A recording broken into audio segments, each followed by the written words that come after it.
పాముని కొడితేనో, పాముండే ఆవాసాన్ని చెడగొడితేనో, లేకుంటే పామును భయపెట్టించి పరేషాన్ చేస్తానో పగబడతాయి. ఎక్కడున్నా ఏం చేస్తున్నా వచ్చి కాటేస్తాయని పెద్దలు చెబుతుంటే విన్నాం. ఈ నడుమ కొందరిని కొన్ని పాములు 5-10 సార్లు కాటేస్తుంటే చూస్తున్నాం. మన గరం గరం వార్తలలో కూడా చెప్పుకున్నాం కదా. కానీ పాములే కోపం పెంచుకోవుల్లో. ఒక్కరిపై కాకిదాడి, ఇద్దరిపై కాకిదాడి, ముగ్గురిపై, నలుగురిపై, 5గురిపై, 6గురిపై, 7గురిపై, 8 మందిపై, 9 మందిపై, 10 మందిపై, 11 మందిపై, 12 మందిపై కాకిదాడి.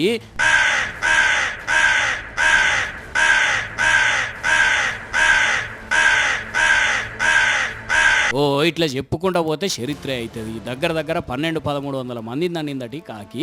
ఎవరన్నా చెట్టు కింద నుండి పోతే చాలు తన్నుడు తన్నాల్సిందే, జనాలు ఉరకాల్సిందే, చెట్టుకు ఎదురుగున్న దుకాణ పోర్లు లెక్క పెట్టాల్సిందే, వీడియో తీయాల్సిందేనట.